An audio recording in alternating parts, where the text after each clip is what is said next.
Hi everyone, it's Margaret Manning here with 60 and Me. Thank you so much for being here today. We are living through some pretty stressful times, and during those moments of anxiety and fear, we look for ways to calm ourselves down and to find ways to distract ourselves and stay healthy and well. Now, a lot of us have started to do things that we know are good for our body: eating well, eating nutritional food, doing crafts, hobbies, reading. Just doing things to calm ourselves down and to put our minds at rest. But sometimes that's not so easy. And I want to talk to you today about a couple of things that you can do to actually calm your nervous system.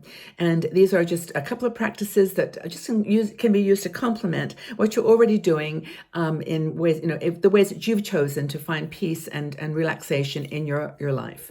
It's a very difficult situation. We're bombarded by lots of news and information, and just finding time to sit and breathe can make all the difference. Now, one of our bloggers, Harriet Cabley, wrote this article, which I'm going to build on because she took a lot of detail in explaining the kind of things you can do to calm your nervous system, but at a very high level. There's basically two different nervous systems that we have in our body. There's the parasympathetic nervous system, which is the one that helps to decrease anxiety and stress. It's the calming mode, and it's where your heart rate is low, your blood pressure is relaxed, and where you can, your heart rate is slow enough that you can just feel that lack of tension throughout your body. It's very useful for your stomach. It's when your stomach is calm. It calms those sphincter muscles, those tense muscles that you get in your stomach when you're nervous or upset. So the parasympathetic nervous system is the calming nervous system. The other side of our nervous system, our bodies, is the sympathetic nervous system. Now, this is the side that is the fight or flight response. This is where it switches on to high stress to really survive. And it's a very ancient kind of part of our body that is very useful when you're in a world where you're fighting dangerous situations. But it is this part of your body which is the fight or flight. And of course, when you're experiencing or you're prioritizing that part of your body, you are feeling nervous, frightened, and anxious. So what are some of the things that you can do to switch on that parasympathetic nervous system where you can calm yourself and just get your body back in harmony? That's the goal of this. And to bring it all down to a less heightened level of arousal.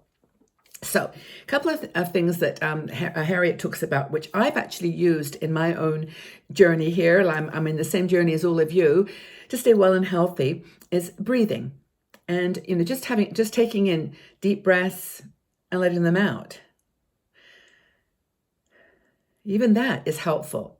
But there are some things that you can do specifically, some kind of practice, maybe 5 or 10 minutes a day, a couple of times a day if you can do it. Or whenever you feel those little nerve endings starting to get a little agitated and you feel like your heart rate is racing a bit, try this breathing exercise. It's actually very simple. If you just put your hand on your stomach and just breathe out, in and out. So as you breathe in, you let your stomach go out. Like a balloon, you can feel it going out. So breathe in, and then as you exhale, bring your stomach in. So on the in breath, you pop it out, and then on the exhale, you bring it in. That's a really, and holding your stomach too gives you that sort of sense of the flow of breath going in and out. It's a really good one. And do 3 to 5 of these at a go. And just sit comfortably and do those breathing exercises. You'll find almost immediately you will feel calmer. Your parasympathetic nervous system will kick in, and you'll start to feel a little bit calmer. I've actually seen some tests where the blood pressure will literally go down dramatically just between those two when you start and when you finish a breathing exercise. It really does. It calms you down completely. There are some other breathing exercises. There's a lot of great ones online that you can check out right now. I mean, I'm not a medical doctor. I'm not giving any medical advice. Talk to your own doctor about it if you can. I know they're awfully busy right now, so maybe a little bit of self-help and self-care is a good thing. Another thing that Harriet talks about, which I love, and I do this every day, and maybe you do too, is the 3 blessings. And this is the psychological kind of physical health benefit of feeling gratitude. And I know that's a kind of a cliche word, and it's like be grateful for what you've got. And we all know this, but it actually, the practice of just stopping for a moment and thinking of all the things that you're grateful for can make a really big difference in switching on that parasympathetic nervous system, that calming system, because you're actually changing your focus, your energy from something that's worrying you to something that's just like, this is so beautiful that I can experience this. I am so grateful for these things. And it really does reduce anxiety, depressive symptoms. And I've actually found it really works. In fact, I wrote an article, and I use it all the time now after I wrote it to remind myself. It's an alphabet, a gratitude alphabet, A to Z, and it's every word that starts with every letter of the alphabet. One or two things I'm grateful for that start with C. Compassion. I'm so grateful for compassion.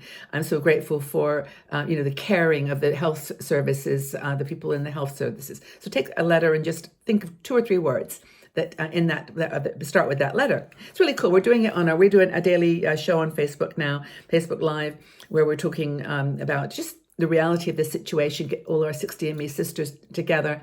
And we do this at the end of every one of the calls. And people really find it a good reminder of what's actually out there. So, I could go through my list, and mine are personal, but you've got your own things that you're grateful for.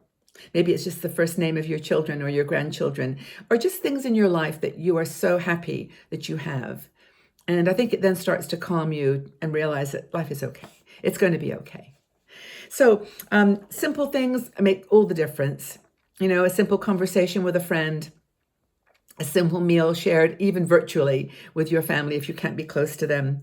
And if you start your day by doing these two exercises, the breathing and a gratitude moment, or the three blessings, those three things that you're grateful for, I think you'll find a shift. You'll find a shift from that panicked sympathetic nervous system, which is always on the lookout for the next thing to worry about and to be stressful about, to a more calm, peaceful parasympathetic nervous system, where you're kind of just breathing in the moment, staying calm and relaxing.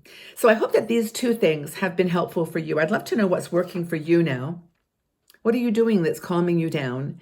Everyone has their own approach, and I'd love to know, have your feedback and share with all the rest of the women in our community. So what are you doing now to calm yourself down? I'm knitting too. I'm reading, and doing something with my hands or with my mind that's not thinking about this global situation is helpful. So what are you doing? Please share. And again, thank you so much for being here. I hope that you have a wonderful rest of your day. Please take care, stay safe and strong, and we'll talk again very, very soon. Bye-bye for now.